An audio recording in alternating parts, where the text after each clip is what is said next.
Hello my dear students, Gayatri Vidya Mandir उच्च माध्यमिक विद्यालय सांचौर जिला जालौर के हमारे ऑनलाइन क्लासेस में आप सभी का एक बार फिर से स्वागत है।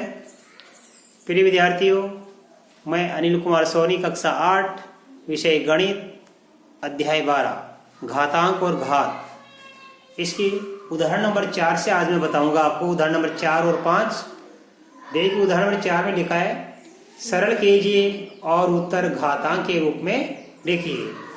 देखो इसमें 4 सवाल है। चौथे में पहला सवाल है 2 की घात 5 भाग 2 की घात 8।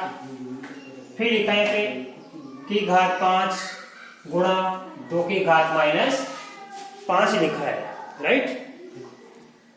तो देखो कैसे करेंगे। यहाँ पे मैंने कल भी आपको कहा था कि जब आधार समान होता है, तो भाग के सवाल में क्या करते हैं, हम घातांक को घटाते हैं और गुणा के सवाल में घातांक को जोड़ते हैं। तो देखो यहाँ पे आधार समान है, तो हम कैसे लिखेंगे। देखो 2 की घात 5 बटा लिखेंगे 2 की घात 8 कोष्टक बंद ये 5 गुणा 2 की घात -5। अब देखो बच्चों ये आधार समान है यहाँ पे, तो इस घातांक को बढ़ाएंगे ऊपर।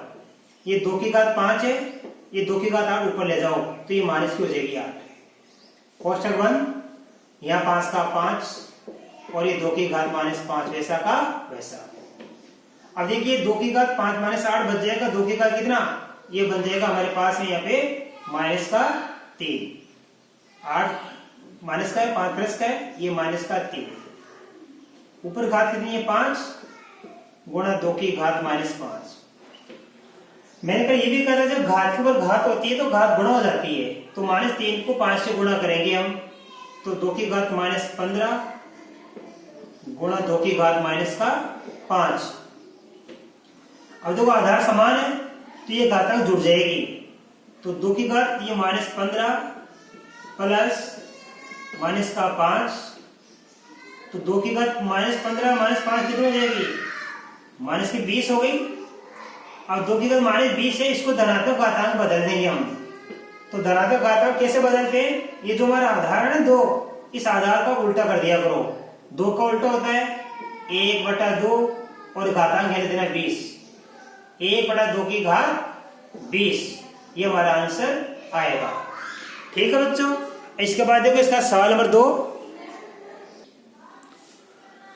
अब देखिए बच्चों हमारा सवाल नंबर इसका 2, चौथे का दूसरा। देखो हमारे पास क्या है, घातांक समान है और ये आधार हमारा क्या है, असमान है।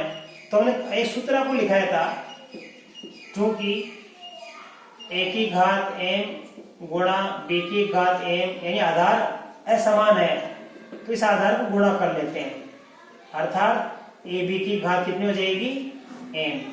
हमारा यही तरीका है। यहाँ पे हमारी घातांक समान है तो हम क्या करेंगे, घातांक को गुणा कर लेंगे। इसलिए ये -4 गुणा 5 गुणा -5, इन सबको हम गुणा कर लेंगे। ये आधार हमारे पास -4, ये +5, ये -5, इन सबको गुणा करेंगे और सभी घातांक -3 है तो उस बाहर लिख देंगे -3 घात। अब इसको करना सीखो। देखो -4 को 5 से गुणा करेंगे -20 और -20 को -5 से गुणा करेंगे तो +100। कितना बनेगा, +100। तो ये हो गया 100 की घात -3। अभी 100 का घात -3 आ गया, इसकी बनाएंगे हम धनात्मक घातांक। ये ऋणात्मक घातांक है, इसकी बनाएंगे धनात्मक घातांक। और मैंने आपको सिखाया धनात्मक घातांक कैसे बनती है। ये जो हमारा आधार है, इस आधार को आप बिल्कुल व्युत्क्रम कर दिया करो, उल्टा कर दिया करो। अंश का हर का 100 है ये, तो 100 का उल्टा होता है 1/100। 1/100 और घात -3 है, ये प्रश्न 3 घात बन जाएगी।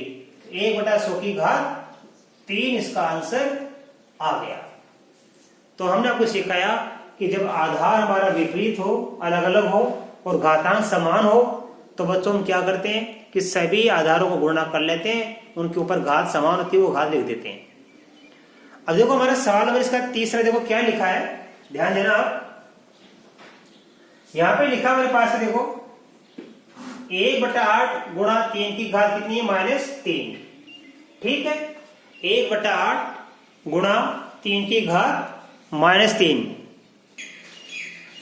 1/8 गुणा 3 की घात -3 है। अब देखो 1/8 आ गया, हम 8 का करेंगे अभाज्य गुणनफल।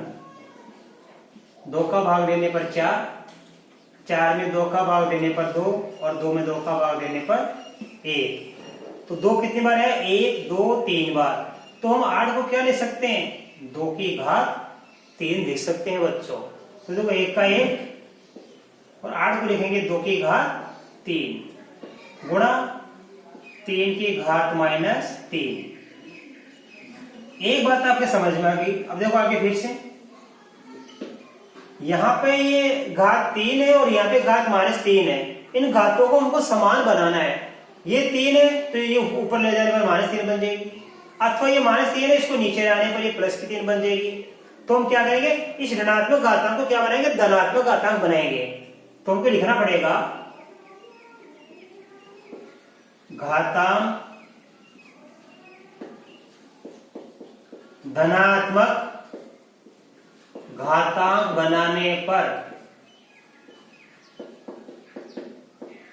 देखो ये तो पहले से धनात्मक है तो ये तो वैसा का वैसा लिख दीजिए आप। अब 3 की घात -3 है, इस घातांक को बनाएंगे धनात्मक, मतलब -3 की घात इसको बनाएंगे +3 घात। कैसे बनेगी, मैंने आपको नियम सिखाया था कि जब भी कोई ऋणात्मक घातांक होती है तो उसको धनात्मक घातांक बनाने के लिए ये जो हमारा आधार है ना, ये इस आधार को हम उल्टा कर देते हैं। 3 का उल्टा होता है 1/3, 5 का उल्टा 1/5, 1/5 का उल्टा 5 होता है, और 7/8 का उल्टा 8/7 होता है। तो यहाँ पे 3 है, 3 का उल्टा क्या होगा, 1/3, और ये घात -3 है, ये बनेगी +3। तो देखो यहाँ पे 3 का उल्टा 1/3 और माइनस की घात होगी प्लस की घात। अब देखो हमने आपको सिखाया था कि जब हमारे पास ये आधार क्या है, विपरीत है, ये आधार क्या है, विपरीत है, इनका गुणा कर लेना आप। 2 गुणा 3, ऊपर तो क्या आएगा, 1 का गुणा 1 से करो 1 क्या आएगा, 1 का गुणा 1 से करो 1 आ गया, नीचे 2 का गुणा 3 से कर लीजिए आप, ऐसा समझ में। और इन दोनों की घात कितनी है, इसकी भी 3 है, इसकी भी 3 है, तो कॉस्ट में मैंने दोनों को इकट्ठा लिख दिया और बाहर यहां घात लिख दीजिए 3।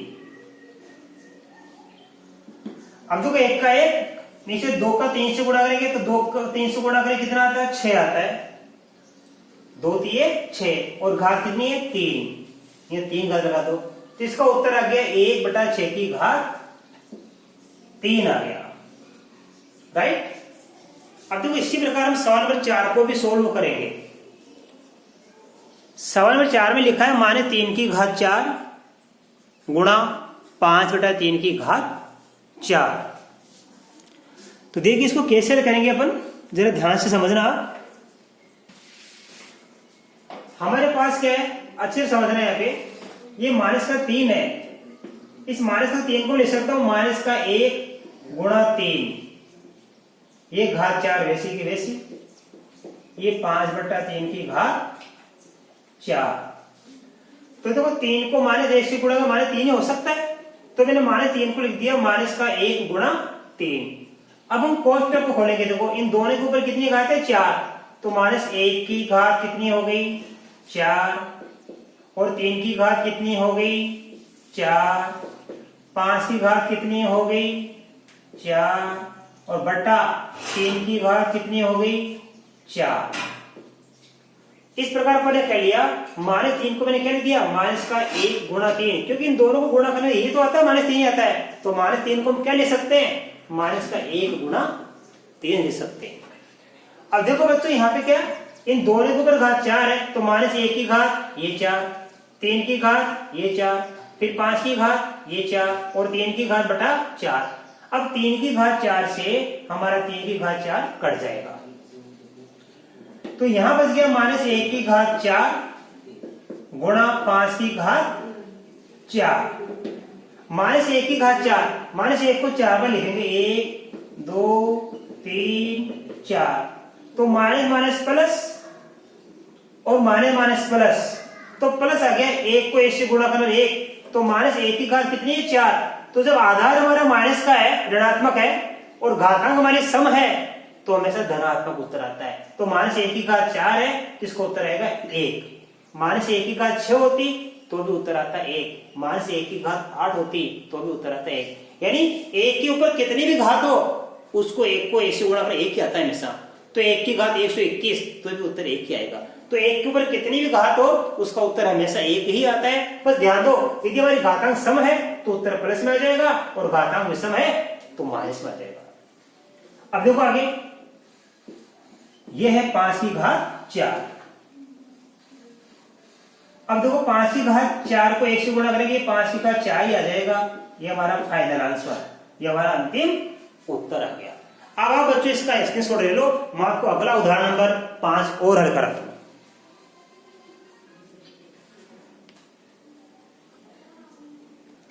अब देखिए बच्चों, हमारा क्वेश्चन नंबर 5, सवाल नंबर 5, इसमें लिखा देखो आप, उदाहरण नंबर 5 है हमारा, ये उदाहरण नंबर 5।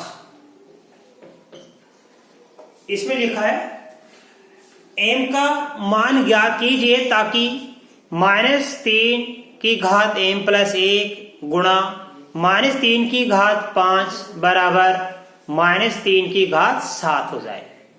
बड़ा ही सरल सवाल है और इस टाइप का सवाल आपका परीक्षा में जरूर आता है बच्चों, वेरी इंपॉर्टेंट। इस सवाल की आपको अच्छी तैयारी सीखनी है। ये उदाहरण जो सिखा रहा हूं इसको अच्छी तरह आपको सीखना है, गारंटी से इस टाइप का सवाल आपका आता है, अच्छे से सीखना बच्चों। देखो मेरे पास दिया हुआ क्या है, हम लिखेंगे दिया है, क्या दिया है, -3 की घात m + 1 गुणा -3 की घात 5 बराबर -3 गुणा e पर घात 7। अब देखो बच्चों, यहाँ पे आधार -3, यहाँ पे आधार -3 और यहाँ पे आधार -3 है। आधार समान है। कल हमने आपको सिखाया था, बड़े अच्छी तरह से सिखाया था कि जब आधार समान होता है तो गुणा के सवाल में घातांक जुड़ जाती है और भाग के सवाल में घातांक घटा देते हैं। याद हुआ आपको कि जब हमारा यह आधार समान होता है तो गुणा के सवाल में घातांक जोड़ देते हैं और भाग के सवाल में घातांक घटा देते हैं। चूंकि ये गुणा का सवाल है तो हम देखो यहां लिखेंगे, हमने आपके सूत्र लिखाया था, क्योंकि ध्यान देना आप, 1/m गुणा 1/n बराबर क्या होता है, तो 1/m गुणा 1/n, ये आधार समान है तो 1 क्या बन जाता है, m + n। अर्थात जब आधार समान होता है तो गुणा के सवाल में ये घातांक जुड़ जाती है।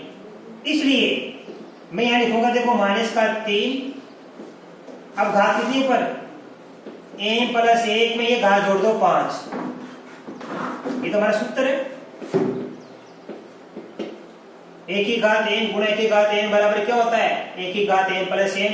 तो देखो 1 का मान कितना, -3, n का मान ये रहा और n का मान ये रहा, तो ये दोनों घात जुड़ जाएंगे। बस बड़ा सिंपल सवाल है। -3 m + 1 में जोड़ देंगे +5 बराबर -3 और यहाँ के लिखेंगे 7। तो देखिए बच्चों क्या प्राप्त होगा, -3 ये m का m, 5 में 1 जोड़ देंगे तो ये बन जाएगा 6 बराबर -3 की घात 7। अब देखो दोनों तरफ के हमारे पास ये आधार समान है। जब आधार दोनों तरफ समान होते हैं तो घातांक भी उनकी समान होती है। तो लिखेंगे चूंकि आधार समान है इसलिए घातांक समान होंगे। ये -3 आधार, ये -3 आधार, दोनों तरफ आधार समान है। इसका मतलब क्योंकि दोनों संख्या समान है, ये संख्या और ये संख्या चिन्ह किसका बराबर का, ये बराबर का मतलब है कि ये संख्या इसके बराबर है। अर्थात जब ये आधार समान है तो ये घातांक भी आपस में क्या होगी, समान होगी। तो आपको क्या करना है, आधार लिखना है। इसलिए ये लिख दो आप, m + 6 बराबर क्या लिखेंगे, 7। m + 6 बराबर क्या लिखेंगे, 7। क्योंकि आधार समान है इसलिए घातांक समान हो गए। तो आप -3 को -3 से काट दो, कोई फर्क नहीं पड़ता है। m + 6 बराबर 7 लिख देना। अब इसका हो जाएगा पक्षांतरण, तो m बराबर 7, ये 6 उधर जाएगा, बन जाएगा माइनस का, इसलिए m बराबर 7 से 6 करेंगे कितना बचेगा 1। तो हमारे पास में n बराबर क्या प्राप्त हुआ, 1 प्राप्त हुआ। हमारे सवाल में ये m का मान हमें ज्ञात करना था और m का मान हमको 1 प्राप्त हो गया। तो बच्चों अब आज हमने आपको इस प्रश्नावली के लिए आपको अध्याय 12 के जो घातांक और घात है उदाहरण पर आज हमने आपको चौथा और पांचवा सिखाया। चौथे में 4 सवाल थे, वो चारों सिखाए, और पांचवें इंपॉर्टेंट सवाल एम का मान ज्ञात करना, इस प्रकार हुए एम का, एक्स का, वाई का कोई भी लिखा हुआ सकता है, इसका मान ज्ञात कर सकते हैं। बड़ा सरल सवाल होता है, दोनों और आधार समान होते हैं तो घातांक भी समान होते हैं। तो बच्चों आप इन उदाहरण की अच्छी प्रैक्टिस करना, इसके बाद मैं आगे के उदाहरण कल के वीडियो में सिखाऊंगा। तब तक के लिए धन्यवाद।